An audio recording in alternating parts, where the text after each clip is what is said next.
तो आज रात 10 बजे तशहीरी मुहिम इख्तिताम पजीर हो जाएगी। हालांकि इस तशहीरी मुहिम का इख्तिताम कल होना था 5 बजे तक। इससे पहले इलेक्शन कमीशन ने ये तारीखी फैसला लिया है। चुनावी तशहीर में इलेक्शन कमीशन का ये पहली बार लिया गया फैसला है, जो कि आर्टिकल 324 के तहत ये लिया गया है और अपने अधिकार का इलेक्शन कमीशन ने इस आर्टिकल के तहत यूज किया है। इसी पर बातचीत करेंगे। हमारे साथ खास पैनल भी मौजूद है और साथ ही साथ हमारी नुमाइंदा शबाना एजाज भी आपसे कुछ ही देर में जुड़ने वाली है, उनका भी रुख करेंगे। हमारे साथ हरीश श्रीवास्तव साहब तर्जुमान है बीजेपी के, जो कि हमें लखनऊ से ज्वाइन कर रहे हैं। आपका स्वागत करते हैं, वेलकम करते हैं। और साथ ही साथ खालिद इबादुल्ला साहब है, लीडर टीएमसी के, ये हमें ज्वाइन करें मगरबी बंगाल से, फोन लाइन पर मौजूद हैं। और साथ ही साथ सैफ खान साहब हमारे साथ जुड़े हुए हैं, जो कि कांग्रेस लीडर हैं, दिल्ली से हमें ज्वाइन कर रहे हैं। आप तीनों का सबसे पहले खैर मकदम करना चाहेंगे। और सबसे पहले मैं हरीश श्रीवास्तव साहब आपके पास आना चाहूंगी। जिस तरीके से आज 10 बजे तक चुनावी तशहीर पर पाबंदी 10 बजे के बाद लगा दी गई है, यानी कल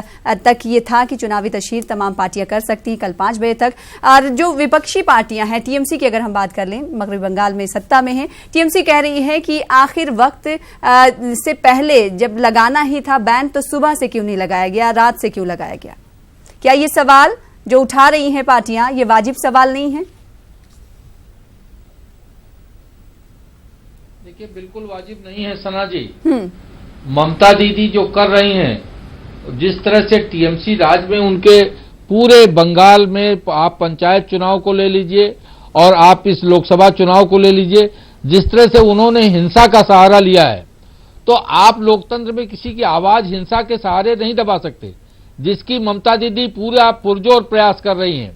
आज जो पश्चिम बंगाल की जो जनता है वो टीएमसी रूल से पूरी तरह से ऊब चुकी है और टीएमसी का नहीं हरीश श्रीवास्तव साहब, सवाल आपसे ये है कि जब ये बैन रात के बाद से लगा हुआ, तो क्या सुबह से भी बैन नहीं लग सकता था? ये तो चुनाव आयोग इसके बारे में बेहतर बता सकता है। मेरा कहना यह है कि जिस तरह से हिंसा का सहारा ममता दीदी लोकतंत्र की आवाज को दबाने के लिए ले रही हैं, वो पूरी बंगाल की भी सम्मानित जनता देख रही है और देश दुनिया भी देख रहा है।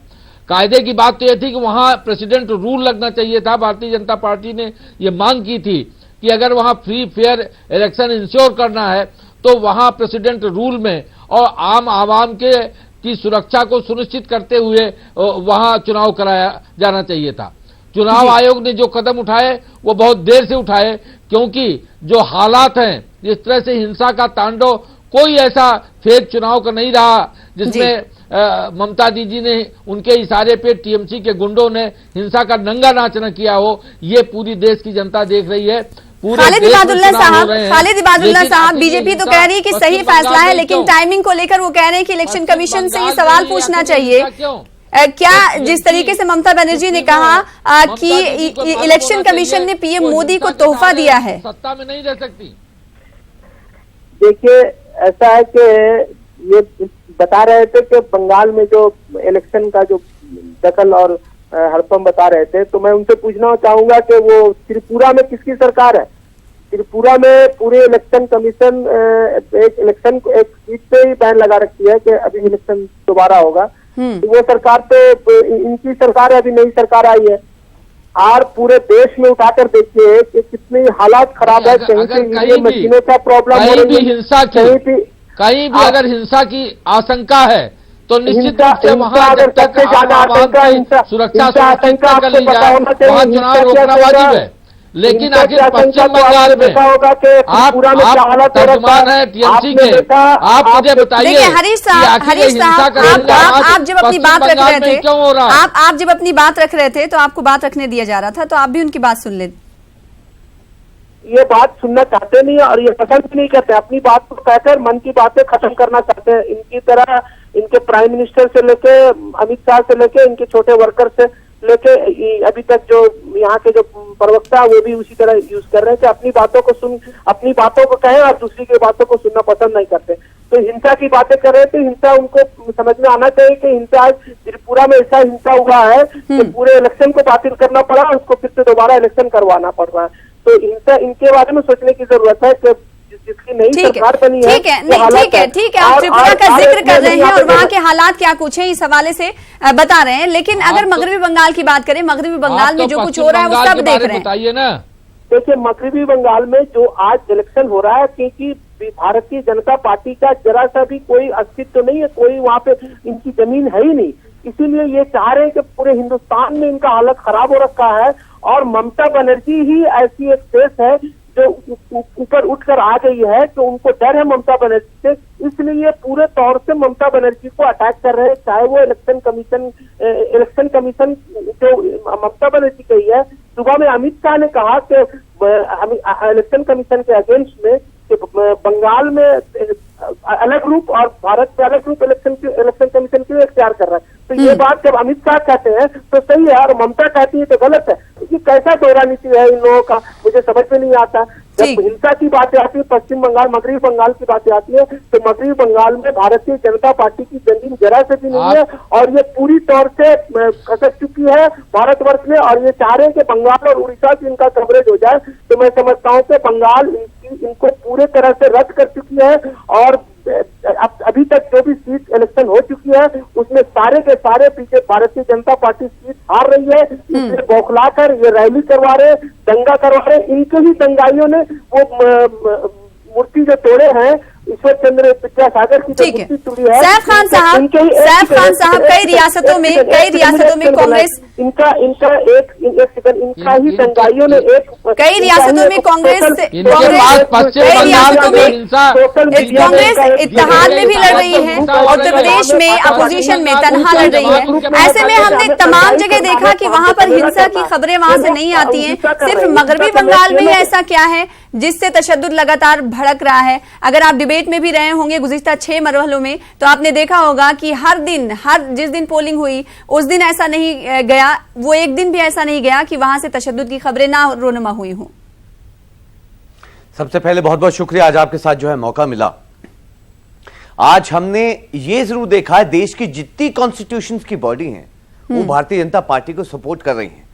आज जिस आर्टिकल 324 को इस्तेमाल किया गया है जो हमें देखने को मिल रहा है, जबकि सुबह से जो है बैन लगाया जाना था और इवनिंग में भी, तो क्लियर जो है हमें सपोर्ट नजर आ रही है। Election commission out of the way जाकर जो है वो सपोर्ट अपनी दिखा रहा है, जबकि आर्टिकल 14 और 21 को जो है अवॉइड किया जा रहा है। दुर्भाग्यपूर्ण है कि आजकल हमारे देश में तो लगातार देखने को मिल ही रहा है, चाहे सुप्रीम कोर्ट के 4 जजेस आके बाहर जो है प्रेस कॉन्फ्रेंस कर रहे हो, चाहे इलेक्शन कमीशन में आज फेवरिज्म देखने को मिला हो। मैं ये जानना चाहता हूं कि जब ये परसों ये घटना हुई, ये वायलेंस जब ये इस्तेमाल हुआ, तो उनके बाबुल सुप्रियो जो उनके सांसद हैं वो ये कहते हैं कि हमें मालूम था कितने लोग हैं जो खड़े हुए हैं, कितने लोग हैं जिनके हाथ में पत्थर हैं और कहां पे खड़े हुए। जब उनको मालूम ही था, सब चीजें डिटेल मालूम थी कि कितने लोग हैं, तो शायद नाम भी मालूम होंगे। यूं कि सच्चाई यही है कि भारतीय जनता पार्टी 77% क्रिमिनल्स वाली पार्टी है। ये मैं नहीं कह रहा, ये एडीआर की रिपोर्ट कहती है। 1580 से ज्यादा इनके सांसद और विधायक जो हैं क्रिमिनल केसेस में लिप्त हैं। यहां तक कि आप ये देखिए 44 कैबिनेट मिनिस्टर जो हैं उनमें से 13 लोग ऐसे हैं जिन पे सीरियस ऑफेंसेस जो हैं वो रजिस्टर्ड है।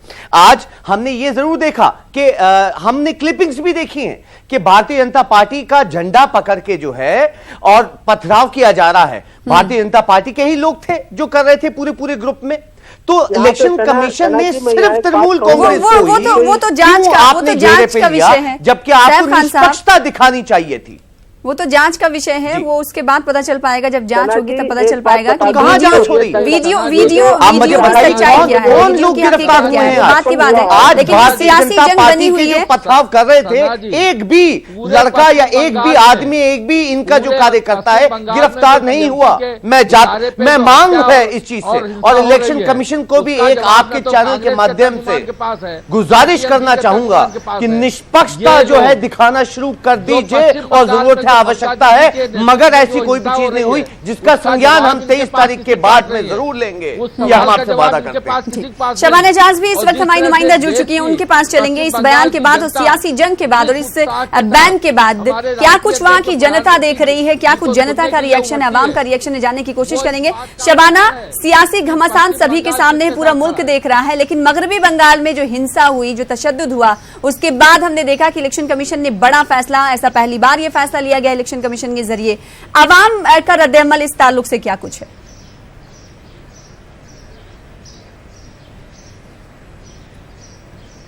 देखिए, लोग बिल्कुल हम कह सकते हैं कि साइलेंट वोटर है और इस मामले पे जो है वो बस सिर्फ तमाशा देख रहे हैं। जिस तरह से इलेक्शन कमीशन ने अपने अख्तियारात का इस्तेमाल करते हुए पहली बार, सना आपने बिल्कुल सही कहा कि इस तरह का फैसला दिया है और प्रचार से पहले, इलेक्शन मुहिम से पहले ही, एक दिन पहले ही इलेक्शन मुहिम खत्म हो गई है। इलेक्शन कमीशन का ये दलील है कि हालात और न बिगड़े और तशद्दुद और न भड़के, जिसकी वजह से ये इख्तियारात का इस्तेमाल किया गया है। वहीं आप देखें तो आज जिस तरह से बंगाल में, कोलकाता में, डायमंड हार्बर और दीगर इलाकों में वजीर आजम नरेंद्र मोदी, ममता बनर्जी लगातार मीटिंग कर रही हैं।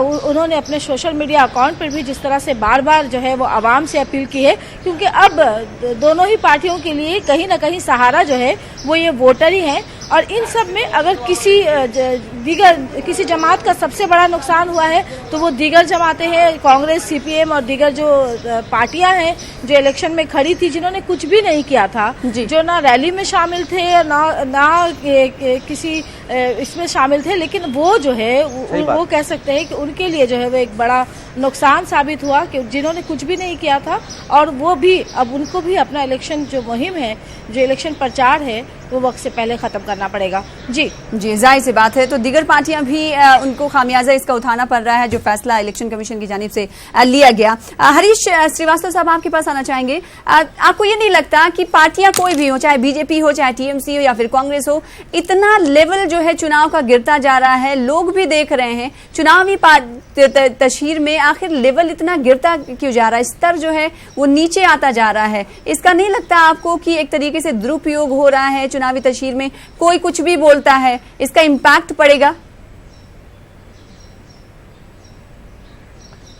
सना जी, बिल्कुल इम्पैक्ट पड़ेगा, लेकिन ये सवाल ममता दीदी से पूछा जाना चाहिए कि जिनके राज में कोई चुनाव, लोकल बॉडीज के हुए, पंचायत के चुनाव हुए, बेशुमार हिंसा हुई, हत्याएं हुई, टीएमसी के कार्यकर्ता जिस तरह से गुंडागर्दी पे और जिस तरह से आमादा है गुंडागर्दी और हिंसा पे, पूरा वो लोकसभा हो, वो पंचायत का चुनाव हो, टीएमसी गुंडागर्दी की प्रतीक बन गई है। इसका तो जवाब ममता दीदी को, बंगाल की भी जनता को देना पड़ेगा। बंगाल भारत की जनता है, पढ़े लिखे लोग हैं, बंगाल के लोग बहुत संवेदनशील है, वो ममता दीदी की हिंसा को कतई बर्दाश्त नहीं करेंगे और ममता दीदी की हिंसा का अपने वोट के द्वारा जवाब देंगे। इबादुल्लाह साहब कि ममता दीदी की जो हिंसा है, आखिर मगरबी बंगाल से ही क्यों ये तशद्दुद रोनुमा हो रहा है? हर मरहले में ऐसी खबरें क्यों सुनने को मिलती हैं? क्या ममता बनर्जी ये वोटर्स को अपने दिखाना चाहती है कि मोदी के सामने वो ही सिर्फ एक वाहिद चेहरा है जो मोदी को टक्कर दे सकती है, इसके लिए कुछ भी किया जाएगा? कहीं ना कहीं पूरे देश और जनता जान चुकी है कि वाहिद अगर कोई चेहरा है तो वो ममता बनर्जी है।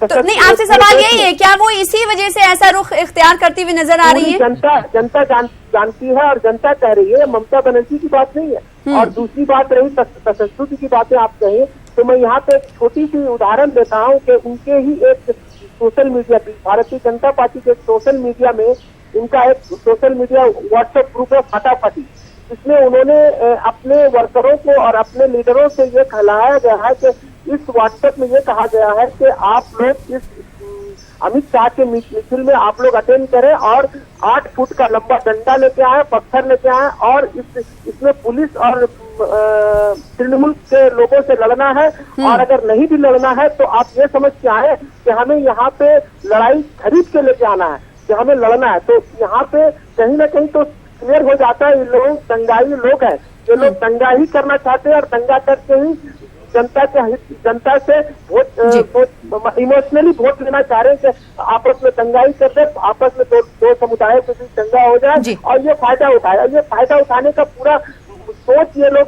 शुरू से कर रहे हैं, लेकिन इससे ममता बनर्जी जिस तरह से रोक लगा रखी है, जिस तरह से इसमें पुलिस वालों ने इसमें सारे नजर रखी है, ये लोग परेशान हो जा रहे हैं। आखिर में मूर्ति तोड़कर आज ईश्वर चंद्र विद्यासागर की जो मूर्ति टूटी है, इसमें अमित शाह ने कहा कि ये ताला बंद था, तो वो ताला तोड़ रहे हैं, वो फोटो वीडियो भी आया हुआ है आपके ठीक है। कैमरा के माध्यम से। सैफ खान साहब कुछ देर से ये लोग को ये सोचने की जरूरत है, काफी देर से कुछ कहना चाह रहे थे, उनकी बात ही सुनेंगे। लेकिन सैफ खान साहब आपसे सवाल ये भी, क्या बीजेपी मगरबी बंगाल के किले को भेदने के साथ ये भी दिखाना चाहती है कि मगरबी बंगाल में जो टक्कर में है वो बीजेपी ही है टीएमसी के सामने? जो खुद कर रही है उसी का बयान साफ और स्पष्ट बात है। मैं मौका चाहूंगा तृणमूल कांग्रेस के भाई से।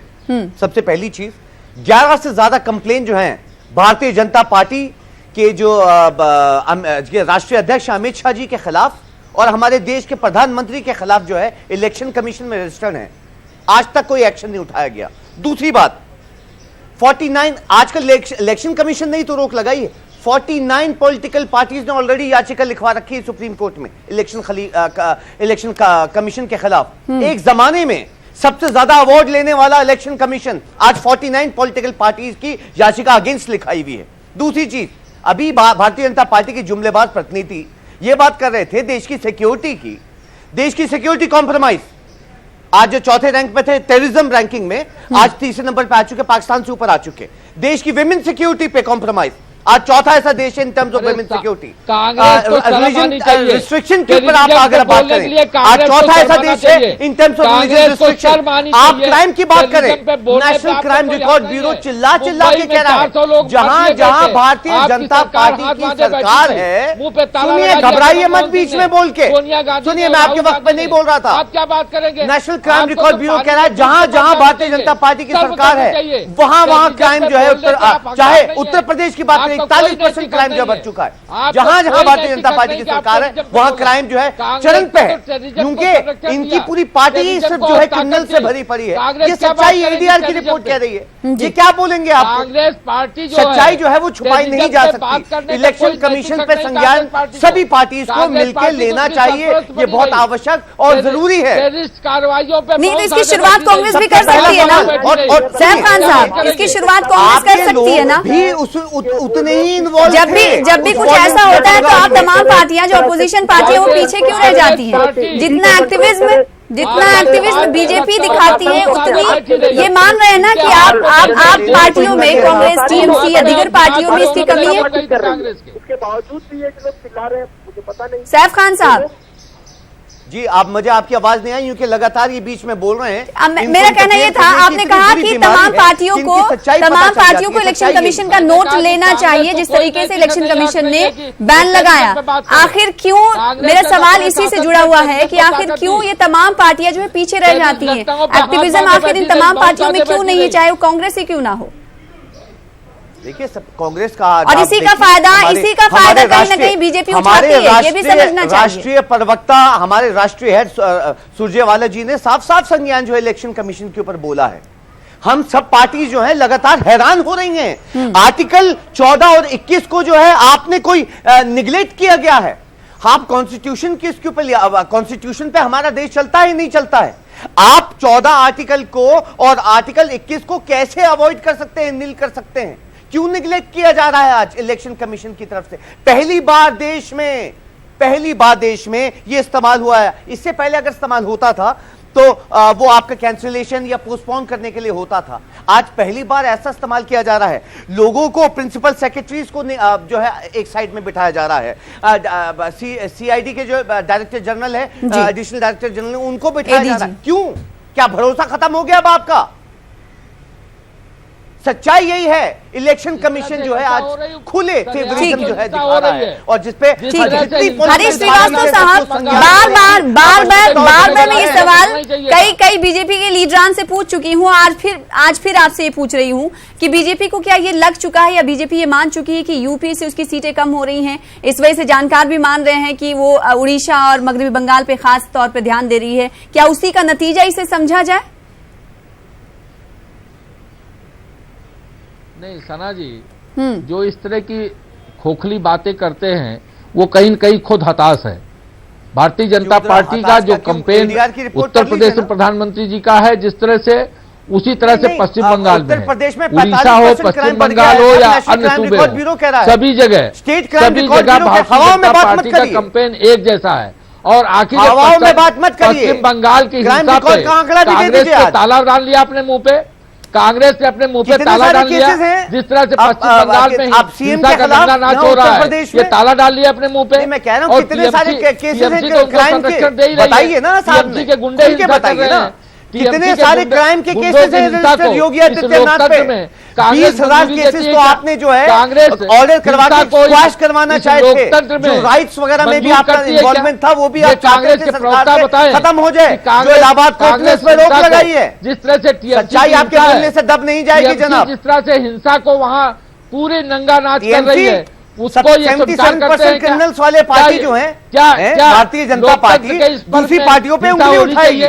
कांग्रेस के प्रवक्ता आपके राष्ट्रीय अध्यक्ष जेल में नहीं रह के आ चुके मर्डर केस में। 3 महीने आपने चक्की पीसी नहीं है। अमित शाह जी ने जेल में खायानामे में जवाब दे दीजिए, अभी दूध का दूध और पानी का पानी हो जाएगा। क्या कांग्रेस हिंसा का सहारा क्या लेगी? स्टेट आप गुजरात में जवाब कोर्ट दीजिए ने ना। उनको कांग्रेस गुजरात को- से आप दोनों एक दूसरे की बात नहीं खायानामे सुनेंगे में और ना ही संविधान को बंद कर देती है। दोनों की बात और समझ आप वो नहीं आ रही। इस हिंसा वजह की बात से करिए। इबादुल्ला साहब का रुख मैं कांग्रेस करती अगर हूँ। हिंसा की इबादुल्ला बात साहब, करिए, जिस तो तरीके वो का मामला है और जो कांग्रेस- तस्वीरें मगरबी बंगाल पूरी दुनिया में और हिंदुस्तान में पेश कर रहा है, ऐसे में आपको नहीं लगता कि जब 23 तारीख को जो तस्वीर साफ होती हुई नजर आएगी तो इस बीच जो नुकसान होता हुआ दिखाई दे रहा है, क्या लगता है कि TMC के वोट का बिखराव नहीं होगा? ये बंगाल की जनता देख चुकी है और बंगाल की जनता ये समझ चुकी है कि दंगाइयों को वोट देने से आने वाले दिनों में जिस तरह से आज इतने बड़े ईश्वर चंद्र विद्यासागर की मूर्ति तोड़ी जा रही है, कल नेताजी सुभाष चंद्र की मूर्ति तोड़ी जाएगी। जिस तरह से त्रिपुरा में मूर्तियों का मैं कल बैठा हुआ था एक टीवी चैनल में, वहां पे एक प्रवक्ता बोल रहे थे त्रिपुरा में जब से इसकी सरकार भारतीय जनता पार्टी की सरकार आई है, सारी मूर्तियों को उन्होंने तोड़कर अपनी कल्चर के हिसाब से बैठाना चाह रहे हैं। तो ये चाह रहे हैं बंगाल में भी इस तरह से करें। तो बंगाल में बंगालियों का और हम बंगालियों का ये कल्चर है कि हम सबको लेकर चलते हैं। और यहाँ पे ईश्वर चंद्र विद्यासागर का जिस तरह से मूर्ति तोड़ा गया है, पूरे बंगाल में जो 9 सीट अभी बची हुई है उनको मैं समझता हूँ कि जो थोड़े जो वोट मिल रहा था वो भी आने वाले 19 तारीख को सफाया हो जाएगा। और 23 तारीख को जब पूरी मशीन खुलेगी तो मैं समझता हूँ कि मशीन का बटन जिस तरह से पश्चिम बंगाल की जनता तृणमूल कांग्रेस के फेवर में ढीला कर दिया है, उसी तरह से सातवें और आखिरी मरहले के लिए बीजेपी और TMC आमने सामने है। अब देखना ये होगा कि इसका फायदा किसे पहुंचता है। ये देखने वाली बात होगी कि 23 तारीख का जो चुनाव है, जो रिजल्ट है, वो मगरबी बंगाल में किस तरीके का दिखाई देता है। आप सभी का बेहद शुक्रिया हमारे साथ जुड़ने के लिए और इस डिबेट में हिस्सा लेने के लिए। फिलहाल इसी के साथ मुझे दीजिए इजाजत। आदाब।